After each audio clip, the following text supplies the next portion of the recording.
Howdy, y'all. It's Cody from the Keepers of Nerddom, and I'm joined today by Gowron. In the background, he is helping me out. Ahsoka Episode 5 just aired, and I wanted to give you my quick thoughts. Okay. Honest moment here. I was actually a bit teary-eyed in the beginning of this episode. Warning, there are spoilers here, obviously. But the beginning of this episode was the world between worlds and Anakin trying to teach Ahsoka a lesson. And I think the lesson was you still have to fight, but you don't necessarily have to take their life or defeat them in the same way in order to bring them to a new understanding, maybe. Not sure on that. Because, okay, the world between worlds, we get several glimpses of Ahsoka as a kid, but still having conversations with Anakin inside of moments that happened in their history, and then other parts where it was just Ahsoka, like the siege on Mandalore. Really, really cool stuff to see in live action. And not just CGI clone troopers, but like people in the suits, like Gen 1 clone troopers and then the Gen 2s. Really awesome. Timu Morrison, is that right? Voiced them again from what I could tell. Really cool. And Hayden Christensen, man, it's good to see him back in a way that makes sense as this Force ghost, this training and concept. And honestly, he looked better than he did in Obi-Wan. Was that what it was? Yeah, it was Obi-Wan.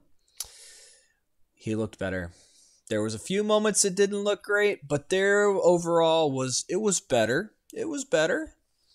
So yeah, the beginning of this episode, I was actually a bit teary-eyed in a way because it actually felt like we were back to good storytelling.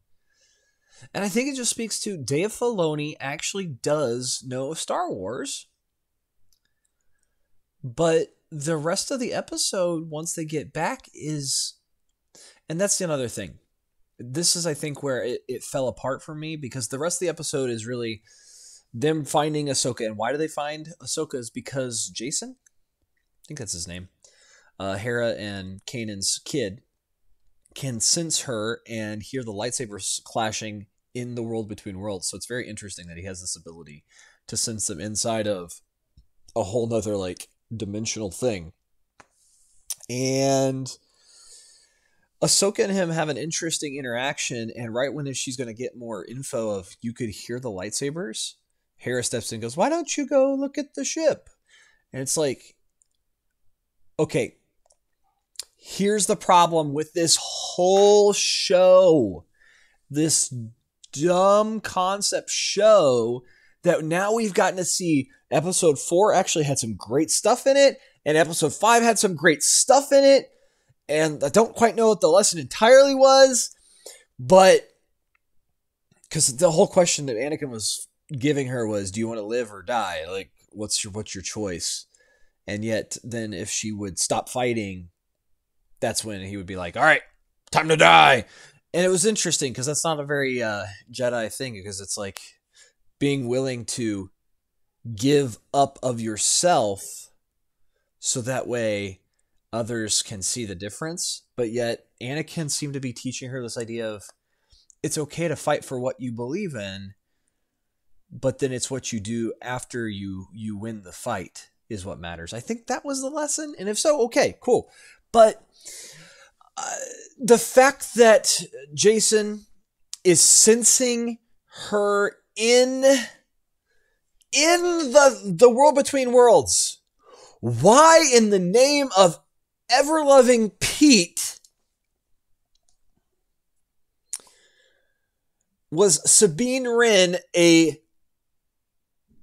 trainee when she has no Force powers, she has no ability inside the Force, and yet we have a clear person, a clear kid, a clear person that's younger, that would be closer to the Jedi concept of youngling, right in front of Ahsoka, who they never thought to check until the show was accessing the Force? That's the problem. It's like this show had a perfect concept that they could have used here. We didn't even save Star Wars by using the world between worlds right here. Okay, but we're running the risk of we're still headed towards the sequel trilogy. That was terrible. And now we've just heard some of the rumor stuff coming out about the actual expenses of some of this stuff. And apparently a lot more stuff lost money than we were led to believe. Disney and Disney Star Wars has been in big trouble for a long time. And people were actually defending it, saying, this is amazing. This is awesome. All the while it's losing money past like the first film, maybe past the second one. It wasn't just Solo. It was more. More movies lost money. And that's frustrating. Hashtag Rogue One was actually pretty good. In fact, I really liked it. But yet, they were losing money. Why? The sequel trilogy was terrible. And if you're honest and you evaluate it, the first movie in the sequel trilogy was just a copy and paste of A New Hope. And yet we were excited because it was new Star Wars. And yet it wasn't anything actually new. Anyway, why is it that Jason wasn't trained at all or even had any concept with Ahsoka? Answer: because of Disney's politics. And it sounds stupid, but when you stop to think about who are the main people in the show, Sabine, Ahsoka, Hera, we can't have guys as our main people. And yet here we go, finally a moment where Anakin is a focal point, and it makes it better to have more than just ladies as our lead focus. You know, the closest we've had for a lot of the show is David Tennant, who's guy playing a robot, so it's not really, doesn't count either, right?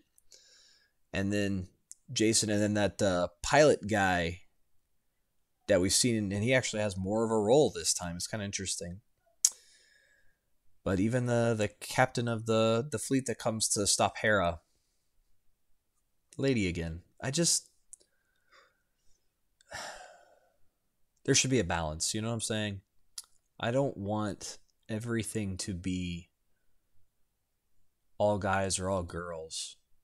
I just think we've lost sight of the fact that maybe we're just more sensitive to it because it's been so bad with Disney. But in A New Hope, was Princess Leia just a person to be rescued? No. She was the one that got the plans for the Death Star, made sure that they got off the ship, and then she makes sure that even though Han and Luke rescue her, that she actually has a bit more of a plan on what to do next.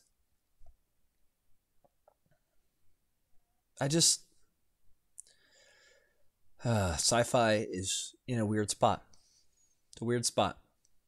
And I just wish that we would come to a point where this wouldn't be such a big problem, except they made it a problem because they wanted to go with their woke message.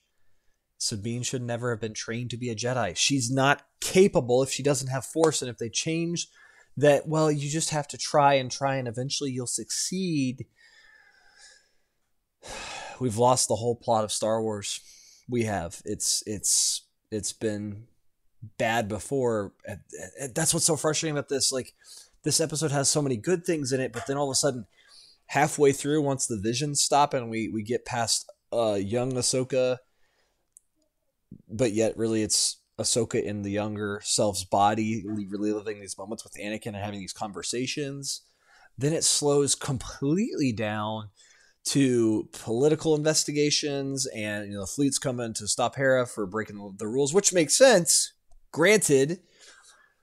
But then we're dealing with the Purrgil towards the end, and that's why I've got these pictures pulled up. It's just this is the animated Purrgil, and we get to see them in live action. They look really cool.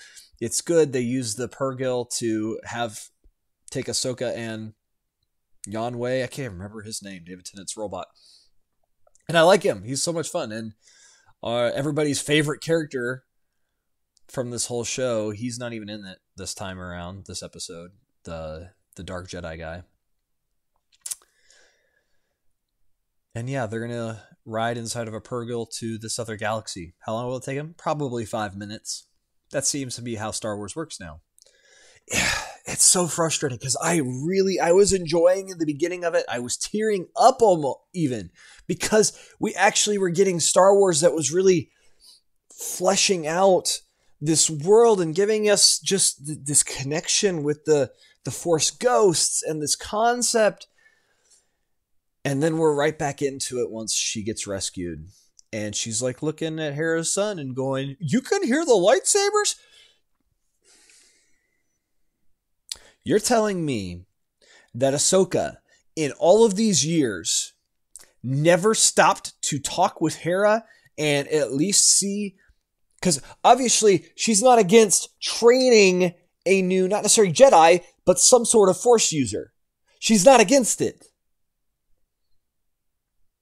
Because she trained Sabine, who isn't a Force user.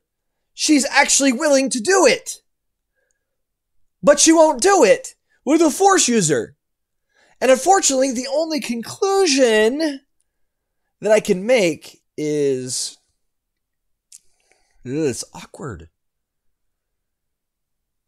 That it didn't fit into Disney's concept of who was in control and who's told them what to do and what to say, and also potentially what Dave Filoni's doing too. I don't know. It's frustrating.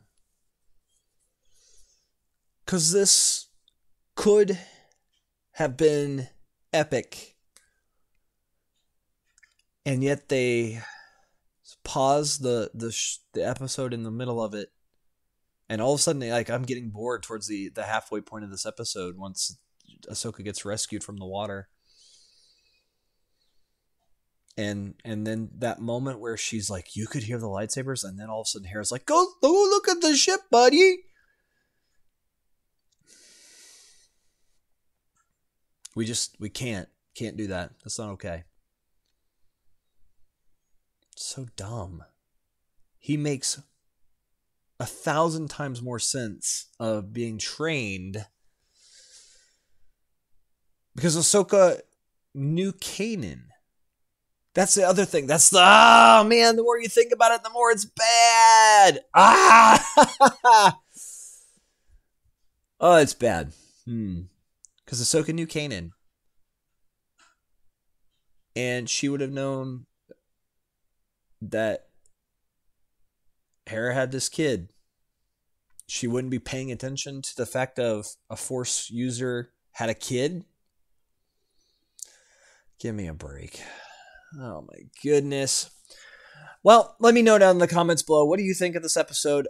Again, the beginning was really interesting and fascinating and fun, and enjoyed it. Some lightsaber fights, some great stuff. Great to see Hayden Christensen again. And then it fell off of the train tracks halfway through. Let me know down in the comments below. If you enjoyed this, please like, share, and subscribe. I'd love to hear back from you all. What do you think about this episode and why? I've been Cody from the Keepers of Nerddom. That's Gowron. Take care. Bye, y'all.